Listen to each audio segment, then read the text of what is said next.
This is Swiss and Chips, your British guide to Switzerland. Hello and welcome to Swiss and Chips. I'm Jo Fay. And I'm Simon Sried. And this is our special royal wedding episode. Oh, is it special? Yes, it is. It's extremely special because it's probably a once-in-a-lifetime opportunity, you know. Exactly, yes. So yesterday we spent a fantastic day here in the Swiss Alps watching the royal wedding on TV. Yeah, it's like a dream come true in the Swiss Alps in a chalet watching TV. Yeah. And I was sort of in two minds at first as to whether I wanted to watch it or not, because I didn't watch the last one, Will and Kate, because I thought, do I really want to spend the whole day watching someone I don't know get married? However, this time, things were a little bit different. We spent quite a lot of time in England visiting palaces and castles and finding out about British history. And I thought, why not watch that and see what actually happens? Yeah, it was, quite interesting, I think. So quite interesting. What did you make of the whole event? Well, the whole event, it was interesting to see because you see the different places, and I think you learn quite a bit about the British tradition or culture. You see loads of people cheering, and the interviews and so on was quite interesting. Loads of fundraising stuff going on, and many of these NGOs went to the wedding, so that was interesting to see. And all the places we've visited, you can see. So yeah, but I've never seen a royal wedding before, and probably also won't anymore. I don't know. Yeah, the next one would be in quite a while, hopefully. But anyway, once you've seen one, you've seen them all, haven't you? So you give them a chance to stay together.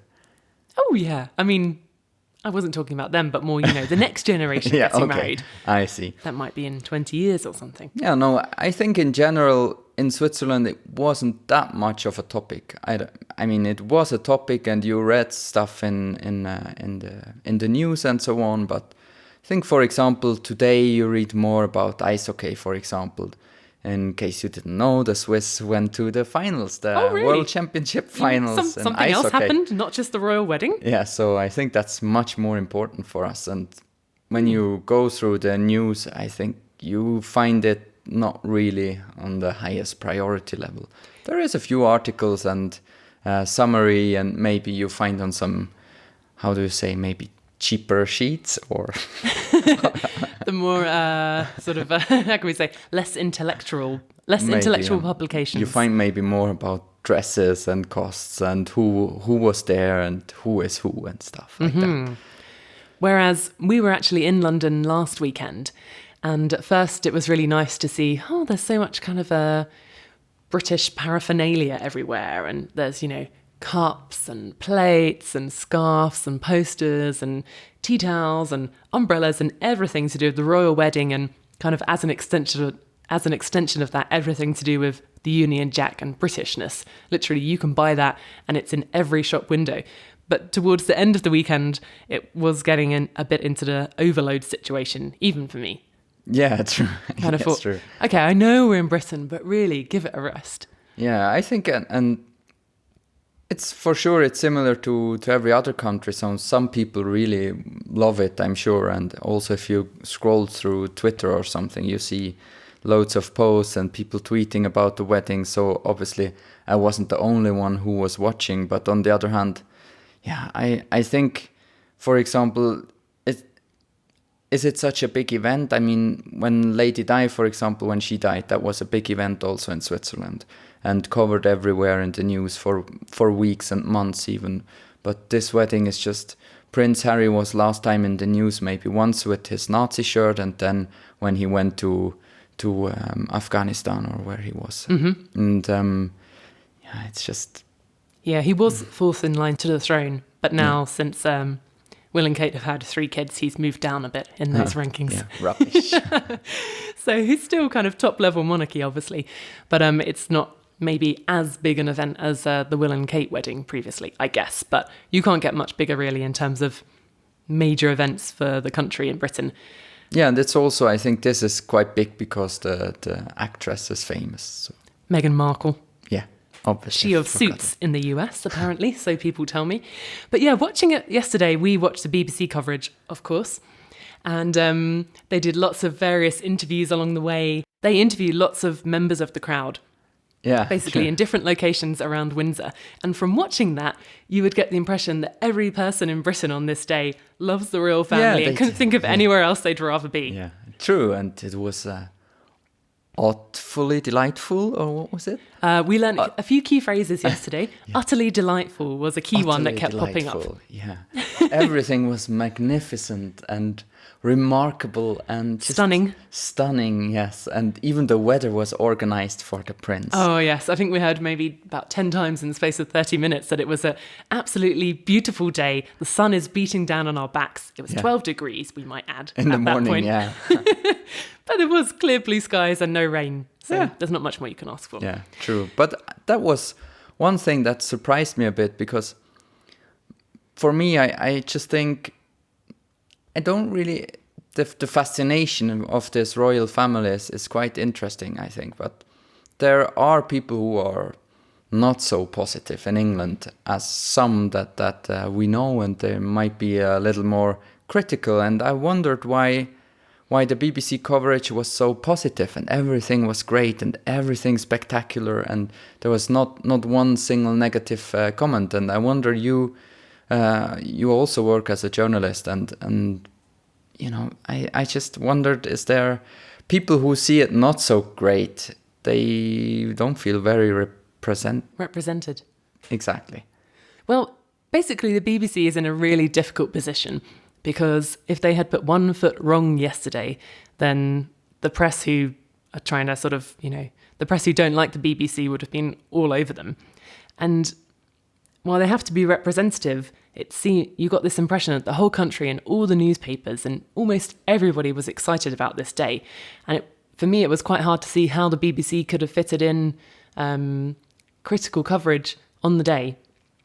And I know that in advance they did a few kind of fact-check articles, for example. Can you give me an example? Or yeah, like, how much does the royal family cost us? How much will the wedding cost us? So how much is it then? Well, basically, the police don't want to say how much they spend on security, for example. Okay. And this is coming at the cost of taxpayers. But one thing we do know from a Freedom of Information request is that William and Kate's wedding in 2011 cost £6.35 million. Okay. So obviously quite a lot of money. Yeah. But then even the wedding, the organisation on the day, the cake, the dress, who's paying for that? I assume that comes from the royal family's money, which also comes from taxpayers.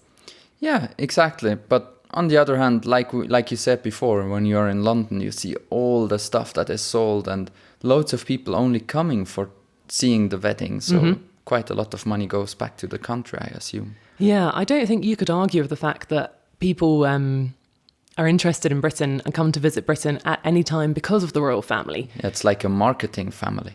Yeah, basically, they're our greatest ambassadors. But some people would say that would still be the case even if they didn't have a kind of place in the constitution, if the Queen wasn't the head of the state anymore. Yeah, I see. But that's a really difficult question. And I actually read that this campaign group, Republic, started a petition before the wedding to say that no taxpayers' money should be used. But they collected such a small amount of signatures, 32,000, out of a population of about 50 million adults. So, yeah. I mean, that's not saying for certain how many people would or wouldn't support that. But I think generally people at the moment are quite positive about the royal family. So you think most of them? Most of British people would say, yes, the royal family is awesome. I wouldn't want to make a generalisation like that. But at the moment, with William and Kate, they're being very inoffensive. And so people aren't so set against them as I think they were in the times of Diana, after what happened to Princess Diana, in the times of when Camilla was new on the scene and when Sarah Ferguson was new on the scene. These are all kind of various scandals that played out in the 1990s. Oh, you haven't said how much it costs yet, did you? The royal family, how much?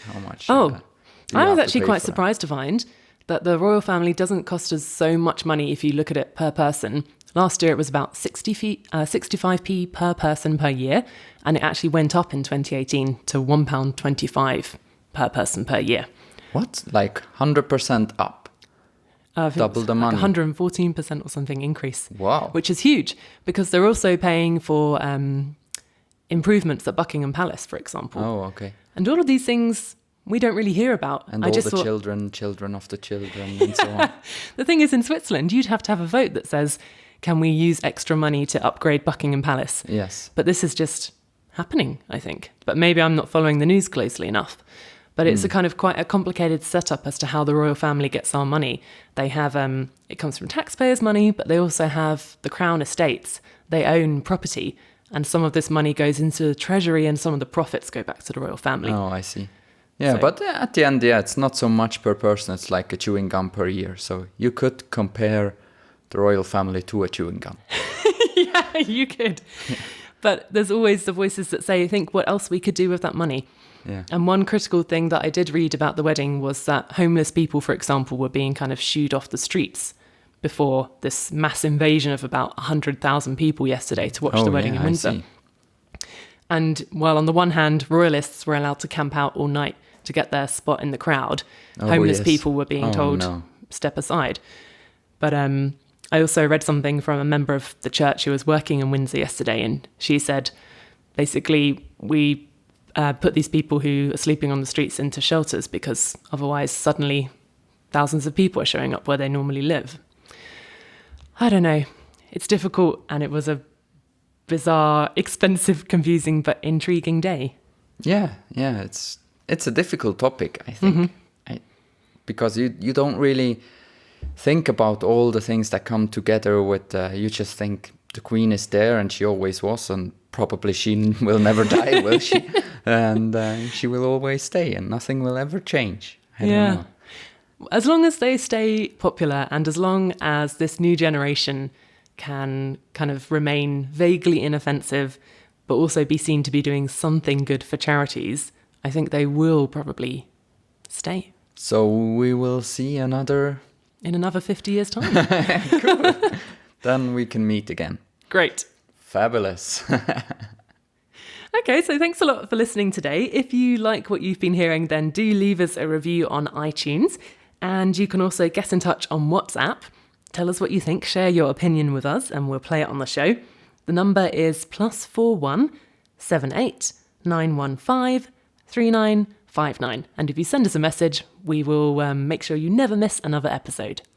Yeah, if you leave a review on iTunes, that would be awesome, because that's basically the main possibility that we can be seen by other people and other people can listen to our show. So that would be great. And WhatsApp would be super exciting to play something on the show if you send us something.